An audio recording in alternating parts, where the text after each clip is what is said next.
좋아요, 구독 부탁드립니다. 네, 안녕하세요. 웰메이드 컴퓨터입니다. 자, 오랜만에 저희가 컴퓨터 빌드 영상 하나 준비해봤습니다. 오늘 저희가 준비한 컴퓨터는 4K급 고해상도 영상 편집용 컴퓨터입니다. 일단은 제가 이 컴퓨터를 빌드를 하면서 어떤 부품이 어떻게 구성이 되었는지 한번 소개해드리도록 하겠습니다.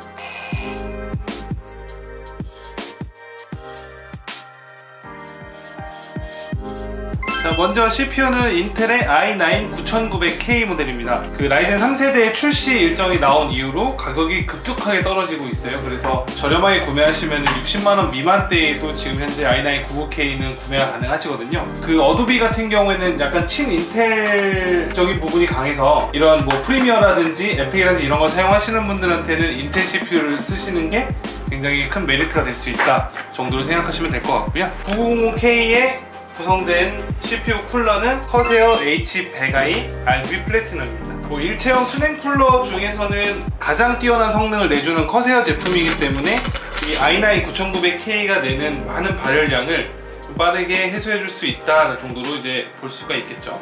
먼저 CPU 쿨러 가이드를 메인보드 후면에 먼저 장착을 하고요. 진공된 나사를 장착을 해줍니다. 조립을 하는 인프라나 이런 건 굉장히 잘 갖춰져 있는 것 같아요. 다른 이제 뭐 저가형이나 다른 브랜드의 일체형 수냉 쿨러 같은 거는 장착을 하려면 되게 힘든 경우가 많거든요. 근데 커세어 같은 경우는 뒤에 그냥 가이드 하나 장착하고 나사 조이면 끝! 이런 게 하이엔드 유저들의 감성을 자극하는 게 아닐까 생각을 해봅니다. 워터블럭을 장착을 하고요. 그리고 이제 메모리를 장착할 건데, 메모리는 커세어 벤지언스 프로 25600 8기가 4개 패키지입니다. 자, Z30 칩셋의 마더보드를 사용하기 때문에 메모리는 최대 64기가까지도 증축이 가능하기는 한데, 실제로 이걸 사용하시는 분께서는 뭐 그렇게 엄청나게 높은 수준의 영상을 편집하는 게 아니다라고 하셨기 때문에 32기가 정도면 충분하겠다라고 생각을 해서 저희가 32기가를 구성을 했고, 아무래도 오늘 구성되는 케이스나 이런 것들이 전부 다 커세어 제품이고, 그리고 쿨러나 이런 것들도 다 커세어 제품이기 때문에 때걸룩이죠, 때걸룩. 보기 좋은 떡이 먹기도 좋다 해서 이제 뭐 튜닝되어 있는 메모리에 성능도 높게 나오고, 그리고 이 화이트 감성까지도 잡을 수 있게끔 그렇게 저희가 한번 구성을 해봤고요. 자, 그리고 별도로 이제 이 커세어 H100i 같은 경우는 수냉 쿨러이기 때문에 라디에이터를 식혀줄 수 있는 이 팬이 장착이 돼야 되거든요. 그래서 커세어 100i에 함께 동봉되어 있는 이 120mm 팬 2개를 장착을 하겠습니다. 자, 전동 드라이버를 쓰실 때 조심하셔야 되는 거는 너무 센 힘을 가한다든지 아니면 너무 끝까지 다 박아버린다든지 이런 식으로 하게 되면은 파손이 나거나 이런 경우가 생길 수가 있기 때문에 그런 것들은 조금 주의를 하시면서 사용을 하시는 게 좋아요. 자, 그리고 오늘 구성된 영상 편집 컴퓨터의 저장장치는 삼성전자 970 에보 플러스 500기가 NVMe M.2 SSD입니다. 사실 에보 플러스 제품 자체는 익히 들어서 아시겠지만 현재 PC에 구성되는 가장 빠른 속도를 내주는 저장장치라고 보시면 됩니다. 심지어 자기 상위 등급인 970 프로보다도 이렇게 쓰기 속도가 더 잘 나오니까 이 정도면 어마어마한 성능이라고 볼 수가 있겠죠. 물론 프로는 이제 뭐 MLC 토글이고 얘는 TLC 토글이니까 그런 거에 차이는 있겠지만, 메인보드에 그 M.2 슬롯이 있는 곳에다가 이 SSD를 장착을 하시면 되고요. Z30A 같은 경우에는 하단부에 이 NVMe를 장착할 수 있는 단자가 있기 때문에 이 하단부에 방열판을 먼저 오픈을 하고, 보면 기본적으로 M.2 SSD를 고정할 수 있는 나사가 메인보드 박스 안에 들어있기 때문에 만약에 직접 조립을 하시는 분들이라면 박스 안에 이 나사를 꼭 한번 찾아보시고요. 자, 이렇게 SSD 장착하고 구성된 나사로 고정을 해줍니다. 자, Z390A 같은 경우에는 이 M.2 방열판에 서멀 패드도 부착이 되어 있어요. 그래서 이 서멀 패드 보호제를 떼주셔야 쿨링이 제대로 되니까 이거는 꼭 제거를 해주시고요.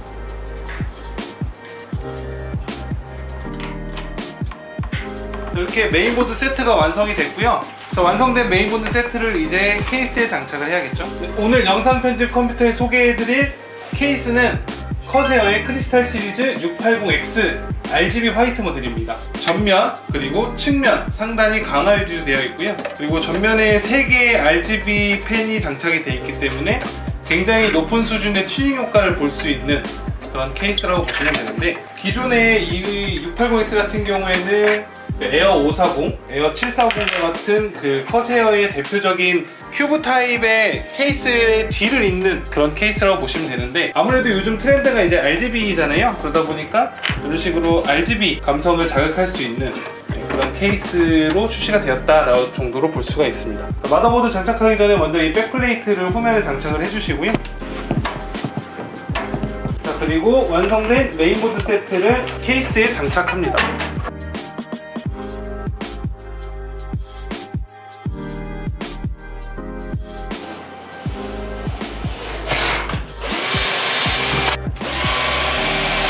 이렇게 메인보드랑 수냉쿨러 라디에이터를 상단부에 장착을 했고요. 자, 이제 메인보드랑 본체랑 연결되는 이 점퍼들을 먼저 연결을 해줍니다. 그러고 나서 그래픽카드랑 파워를 장착하도록 할게요.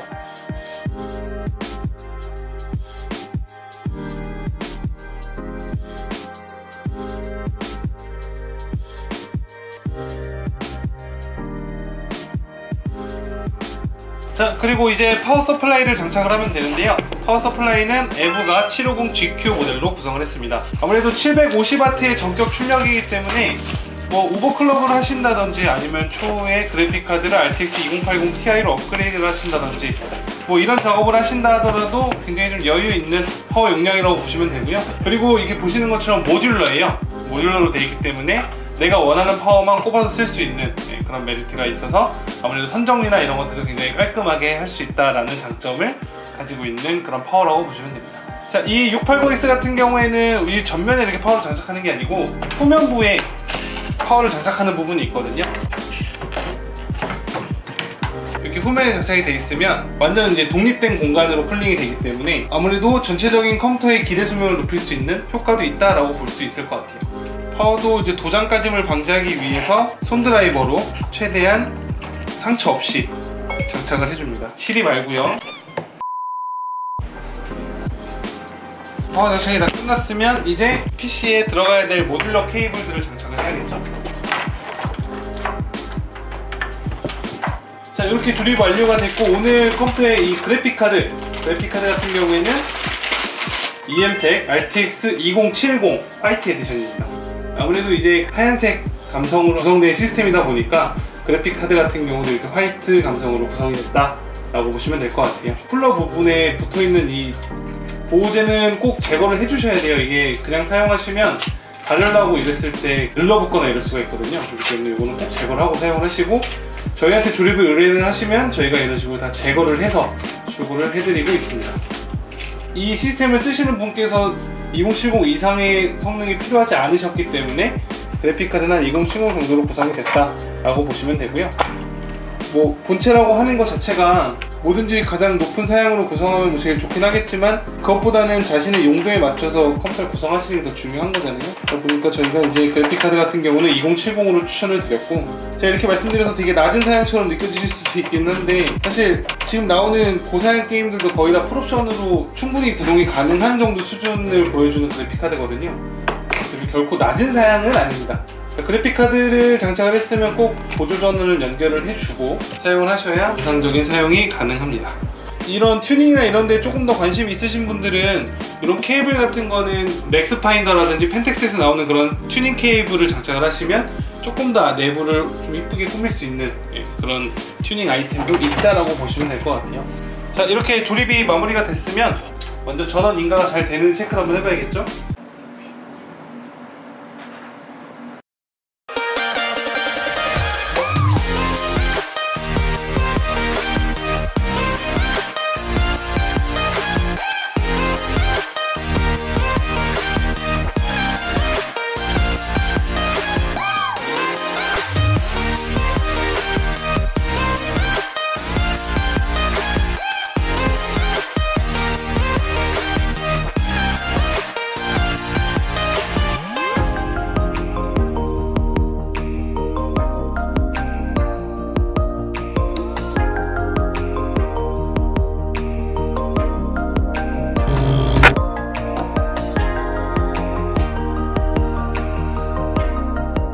자, 이렇게 오늘 최고 사양 영상 편집용 컴퓨터에 대해 저희가 빌드 영상이랑 그리고 간단한 테스트 영상을 준비를 해봤는데요. 테스트 영상에 대한 내용을 말씀을 드린다고 하면 9600K 그리고 9900K 이 두 개를 가지고 저희 인트로 영상을 이제 렌더링하는 테스트를 한번 진행을 해봤는데 9900K가 2분이 채 안 되는 시간이 걸렸고 9600K가 한 2분 30초 조금 안 되는 시간이 걸렸거든요. 그러니까 퍼센테이지로 따진다고 하면 약 20% 정도 되는 성능 향상이 있다라고 볼 수가 있는데, 지금 시장가가 9600K가 한 20만원 중후반대 그리고 9900K가 50만원 중후반대인 점을 감안한다고 하면 갭이 한 30만원 정도 차이가 나는 거거든요. 30만원 정도를 투자해서 무려 20%의 성능 향상이 있다라고 한다면 최고 사양 컴퓨터를 생각하시는 분들이라면 당연히 고려를 하셔야 되는 부분이라고 저는 생각을 하고요. 이게 짧은 영상은 그렇게 티가 나진 않지만 뭐 1시간이 넘어가거나 뭐 그 이상이 되는 영상들을 편집한다고 하면 그 렌더링 시간이 굉장히 많이 차이가 나거든요. 그렇다고 하면 영상 편집이나 3D 작업을 하시는 분들이나 가장 골치 아파하시는 부분이 렌더링 시간인데, 그 렌더링 시간을 줄일 수 있다는 거는 굉장한 거다라고 볼 수가 있겠네요.